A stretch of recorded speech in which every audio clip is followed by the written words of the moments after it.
Doctor Rahul पाठक, neurologist एवं neuro interventionist, आपसे कुछ कोविड-19 के बारे में बात करूंगा।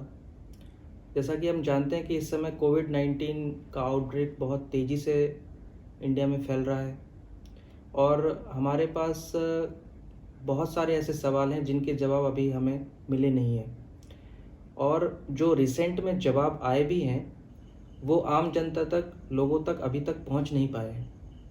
ऐसे बहुत से सवाल हैं जिनका जानना हमारे लिए बहुत ज़रूरी है। जैसा कि हम सभी जानते हैं कि आज कोविड-19 का पैंडेमिक पूरे विश्व में तेज़ी से फैल रहा है। कई लाखों लोगों की मौत हो चुकी है और हमें इसके बारे में बहुत ज़्यादा जानकारी नहीं है, लेकिन जो भी जानकारी अभी रिसेंट में आई है वो आम लोगों तक पहुंच नहीं पाई है। ऐसे कई सवाल हैं जो हमारे मन में आते हैं और उनके आंसर्स हमें मिल नहीं पाते। आज मैं उन सभी सवालों के जवाब इस वीडियो में आपको दूंगा। दोस्तों, आपने कुछ शब्द बार बार सुने होंगे कि pandemic, epidemic, home isolation, self isolation, quarantine, incubation period. इनके बारे में आपने बहुत सुना होगा, लेकिन इनके बारे में हमें कुछ पता नहीं है। आज मैं इन सभी टर्म्स के बारे में, इन चीज़ों के बारे में डिटेल में आपको बताऊंगा। दोस्तों, पैंडेमिक और एपिडेमिक में क्या डिफरेंस होता है? एपिडेमिक होता है किसी पर्टिकुलर कंट्री के रीजन में इन्फेक्शन का फैलना। कोई भी इन्फेक्शन अगर कोई पर्टिकुलर पॉपुलेशन में या रीजन में किसी कंट्री के फैलता है तो उसे एपिडेमिक बोलते हैं, और ये इन्फेक्शन उस कंट्री के पर्टिकुलर रीजन में ही रहता है। लेकिन जब ये इन्फेक्शन एक कंट्री से दूसरी कंट्री में फैलता है और धीरे धीरे करके अदर कंट्रीज़ में भी फैलता है, उसे पैंडेमिक बोलते हैं। दोस्तों, पहला सवाल तो ये है कि क्या ये सार्स कोविड पैंडेमिक पहली बार हो रहा है? क्या पहले ये कभी नहीं था कोरोना वायरस? तो ऐसा नहीं है। कोरोना वायरस का सबसे पहला एपिडेमिक फोशान नाम के शहर में चाइना से ही हुआ था और इसे सार्स कोविड के नाम से जाना गया। सार्स मतलब होता है severe acute respiratory distress syndrome, और इसमें भी कई लोग इन्फेक्टेड हुए थे, कई लोगों की डेथ हुई थी। इसके बाद 2012 में मिडिल ईस्ट कंट्रीज़ में कोरोना वायरस से इन्फेक्शन हुआ था और एपिडेमिक का उसने रूप ले लिया था, जिसे मर्स के नाम से जाना गया। और उसके ठीक 8 साल बाद सार्स कोविड-19 के नाम से आज इस समय पूरे विश्व में कोरोना वायरस फैला हुआ है। दोस्तों, कोरोना वायरस एक तरह का सिंगल स्ट्रैंडेड आरएनए वायरस होता है, जो कि कॉमन कोल्ड फैमिली का ही एक वायरस होता है। और मैं एक बात आपको बता दूं कि वायरसेस में अपने आप को ढालने की क्षमता, अपने आप को बदलने की क्षमता बहुत होती है, और कोविड-19 के पूरे विश्व में फैलने का रीज़न भी यही है कि यह वायरस बहुत तेज़ी से अपने आप को नए एनवायरनमेंट में बदल देता है। दोस्तों, इस वायरस की जेनेटिक अडेप्टेबिलिटी, यानी कि अलग अलग एनवायरनमेंट में अपने आप को ढालने की क्षमता सबसे ज़्यादा होती है, और इसलिए ये वायरस पूरे विश्व में तेज़ी से फैल गया। दोस्तों, इस कोविड पैंडेमिक के बीच में आपने कुछ वर्ड्स बहुत बार सुने होंगे, जैसे कि incubation period, quarantine, home isolation, self isolation.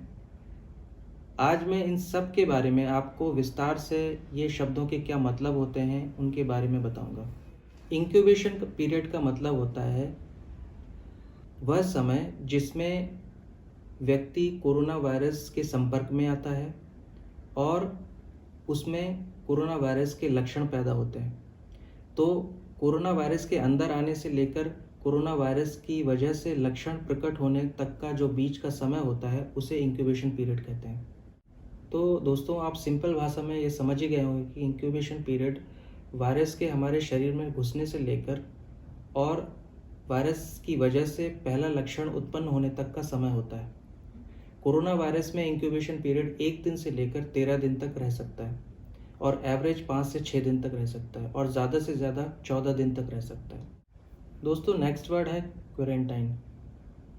Quarantine के मतलब के बारे में बताने से पहले मैं थोड़ा इसकी हिस्ट्री के बारे में भी बताना चाहूँगा।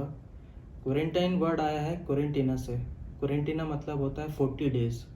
पहले के ज़माने में जब ब्यूबोनिक प्लेग कई कंट्रीज़ में फैला हुआ था, तब ट्रेडर्स को अपनी कंट्री में आने से रोकने के लिए क्वारंटाइन की प्रोसेस से उनको गुजरना पड़ता था। यानी कि जो शिप्स कंट्री के बाहर खड़ी रहती थी उनको और उनमें रहने वाले लोगों को, शिप्स में रहने वाले लोगों को 40 डेज़ तक आइसोलेट करके रखा जाता था। इसके बाद ट्रेंटिना शब्द आया जिसका मतलब होता था 30 डेज़, और उनको इसी बीच में जब वो इन्वेड करते थे यानी कि कंट्री के अंदर आते थे तब उनको 30 डेज़ के लिए आइसोलेट करके रखा जाता था। तो इससे आप समझ ही गए होंगे कि क्वारंटाइन का मतलब क्या होता है। क्वारंटाइन मतलब होता है कि जब भी कोई व्यक्ति या तो इन्फेक्शियस हो या हमें उसके बारे में पता नहीं हो कि वो बीमारी उसके अंदर है या नहीं है, और वो किसी ऐसी जगह से आया हो जहाँ पर वो कंटेजियस बीमारी फैली हो, तब उसको एक पर्टिकुलर टाइम पीरियड के लिए एक जगह पर आइसोलेट करके रखा जाता है ताकि वो अपनी बीमारी हेल्दी पॉपुलेशन में ना फैला सके। इस टाइम पीरियड को क्वारंटाइन पीरियड कहा जाता है। दोस्तों, अभी तक की बातचीत से आप समझ ही गए होंगे कि इंक्यूबेशन पीरियड और क्वारंटाइन पीरियड शब्द लगभग एक जैसे होते हैं। जब कोविड-19 हमारे कंट्री में सबसे पहले इनिशियल स्टेज में आया था तब आपने ये क्वारंटाइन शब्द सुना होगा, और इसमें जब भी कोई व्यक्ति एक स्टेट से दूसरे स्टेट में जाता था तो उसे क्वारंटाइन रखा जाता था। इसका मतलब था कि उस व्यक्ति को या तो वो इन्फेक्टेड है या नहीं है इसके बारे में जानकारी नहीं रहती थी, इसलिए उसको 14 दिन के क्वारंटाइन पीरियड में रखा जाता था। इसमें वो व्यक्ति भी शामिल होते थे जिनके अंदर वो वायरस होता था, और वो व्यक्ति भी शामिल होते थे जिनके अंदर वो वायरस नहीं होता था लेकिन उनमें ये वायरस होने की संभावना हो सकती थी। इसलिए ये क्वारंटाइन पीरियड और इंक्यूबेशन पीरियड इनिशियल स्टेज में बहुत ज़रूरी था ताकि ये तेज़ी से कम्युनिटी में ना फैले। दोस्तों, अगला शब्द है सेल्फ आइसोलेशन या होम आइसोलेशन। आइसोलेशन का मतलब क्या होता है? अभी हमने क्वारंटाइन के बारे में बात की कि जिसमें हमें पता नहीं होता कि व्यक्ति इन्फेक्टेड है या इन्फेक्टेड नहीं है, और उसको भी हम अलग रखते थे ताकि वो हेल्दी पॉपुलेशन में मिक्स नहीं हो पाए और उसको ये बीमारी ना पहुंचा पाए। अब आइसोलेशन में क्या होता है कि व्यक्ति ऑलरेडी इन्फेक्टेड हो जाता है और वायरस कम उसके अंदर, शरीर के अंदर घुस जाता है और वो कंफर्म्ड केस होता है। अब वो डेफिनेटली एक आदमी से दूसरे आदमी में वो वायरस स्प्रेड कर सकता है, दूसरी कम्युनिटी में या हेल्दी पॉपुलेशन में वो वायरस को फैला सकता है, इसलिए उसे आइसोलेशन में रखा जाता है। सेल्फ आइसोलेशन या होम आइसोलेशन एक ही चीज़ होती है जिसमें कि व्यक्ति को अपने घर पर ही रहना होता है। दोस्तों, अब मैं आपको वायरस के मोड ऑफ ट्रांसमिशन के बारे में थोड़ा सा बताऊंगा। वायरस 4 तरीके से फैलता है। पहला है कॉन्टैक्ट ट्रांसमिशन, जिसमें कि फिजिकल कॉन्टैक्ट से वायरस फैलता है, और ड्रॉपलेट इन्फेक्शन से। ड्रॉपलेट्स क्या होते हैं? ड्रॉपलेट्स होते हैं जो हम छींकते हैं या खांसते हैं तो जो बूंदें होती हैं उनके अंदर भी वायरस होता है, और ये मिनिमम 1 मीटर से 2 मीटर तक फैल सकते हैं। लेकिन कई बार अगर वायरल लोड ज़्यादा होता है, ड्रॉपलेट का जो साइज़ है वो ज़्यादा होता है, तो बहुत दूर तक भी फैल सकता है। दूसरा ट्रांसमिशन होता है एयरबोर्न ट्रांसमिशन, यानी कि जिसमें वायरस एक जगह से दूसरी जगह हवा से फैलता है, और इस तरह के केसेस में वायरस बहुत तेज़ी से लॉन्ग डिस्टेंस में भी स्प्रेड हो सकता है। तीसरा होता है कंटेमिनेटेड सरफेसेस से होने वाला ट्रांसमिशन, जिसमें कि जो इन्फेक्टेड ऑब्जेक्ट्स होते हैं, यानी कि जैसे कुर्सी है, टेबल है, या डोर नोब्स है, या कोई क्लॉथ्स हैं, इनसे भी स्प्रेड हो सकता है। चौथा होता है वेक्टर ट्रांसमिशन, जिसमें कि जो भी वायरसेस जो जानवरों से फैलते हैं या जूनोटिक होते हैं, उनमें भी ये वायरस एक जानवर से दूसरे जानवर में फैल सकता है, या एक जानवर से इंसान में भी फैल सकता है। दोस्तों, अभी तक की स्टडी में कोरोना वायरस कॉन्टैक्ट ट्रांसमिशन से ही फैलता है। कॉन्टैक्ट ट्रांसमिशन मतलब कि फिजिकल कॉन्टैक्ट से, यानी कि फेस टू फेस ट्रांसमिशन से, या ह्यूमन टू ह्यूमन ट्रांसमिशन से फैलता है, या ड्रॉपलेट इन्फेक्शन से, यानी कि जब भी कोई इंसान खांसता है या छींकता है तब उससे उसकी जो परिधि में जो भी लोग आते हैं या कांटेक्ट में 2 मीटर के डिस्टेंस में जो भी लोग आ जाते हैं वो उसमें इन्फेक्ट हो सकते हैं। एयरबोर्न ट्रांसमिशन के बारे में अभी कोई एविडेंस नहीं है और अभी जितनी भी स्टडी हुई है उसमें ऐसा कोई फर्म एविडेंस नहीं है कि यह एयरबोर्न ट्रांसमिशन होता है। एयरबोर्न ट्रांसमिशन अगर कोरोना वायरस का होता है तो यह बहुत ही घातक होगा।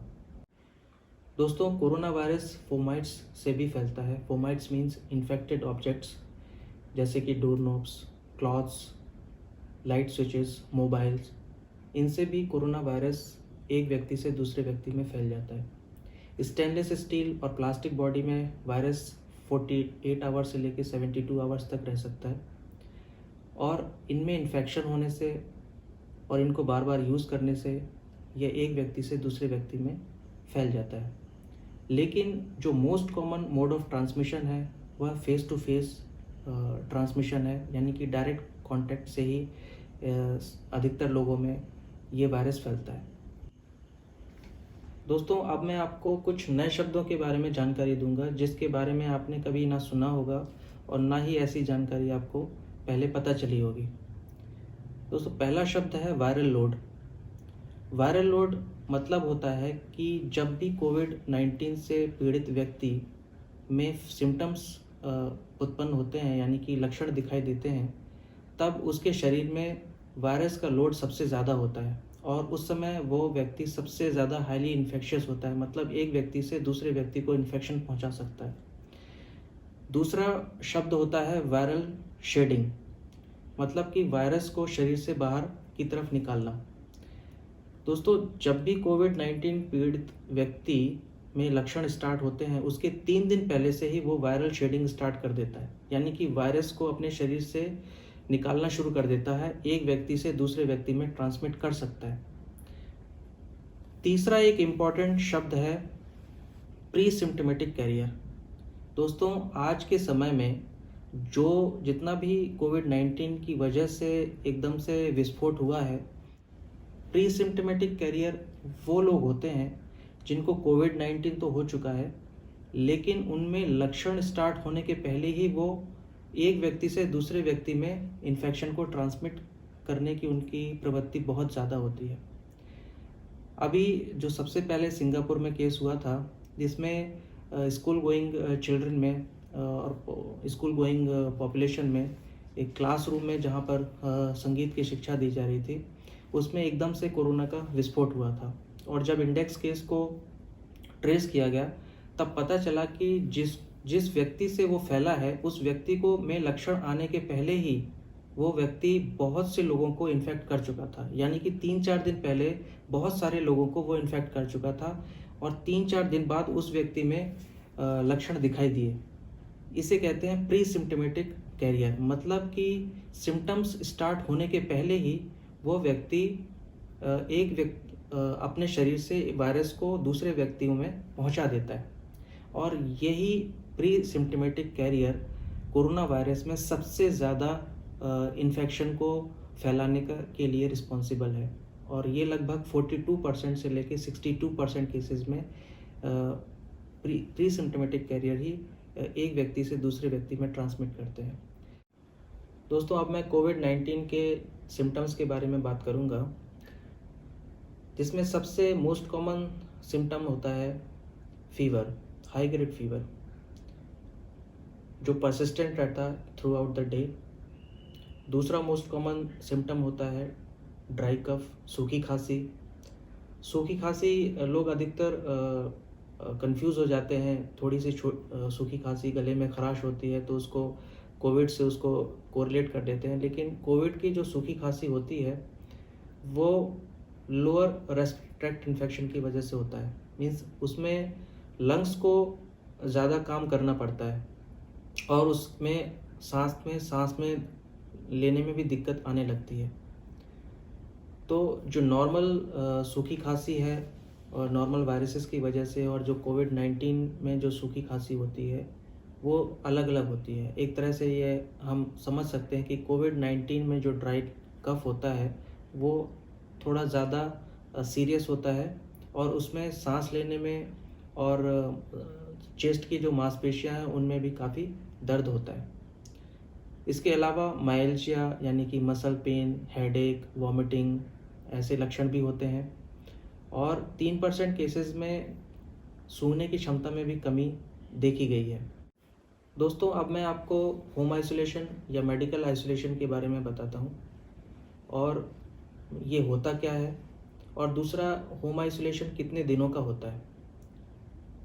मेडिकल आइसोलेशन या होम आइसोलेशन उन व्यक्तियों के लिए होता है जो कोविड-19 से पीड़ित होते हैं, यानी कि जिनकी रिपोर्ट कोविड-19 पॉजिटिव होती है, और ऐसे व्यक्तियों को घर पर ही रहने की सलाह दी जाती है अगर उनके सिम्टम्स माइल्ड होते हैं।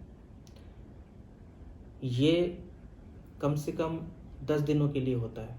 ऐसा इसलिए होता है क्योंकि कोविड-19 से पीड़ित व्यक्ति में जब लक्षण स्टार्ट होते हैं, उन लक्षणों के स्टार्ट होने से 7 से 8 दिनों तक वो वायरस को एक व्यक्ति से दूसरे व्यक्ति में फैला सकता है। और ये देखा गया है, साइंटिस्ट ने ये रिसर्च करके साबित किया है कि 8 दिनों बाद, सिम्टम्स स्टार्ट होने के 8 दिनों बाद अगर वायरल कल्चर किया जाता है उस व्यक्ति का, तो वो नेगेटिव आता है।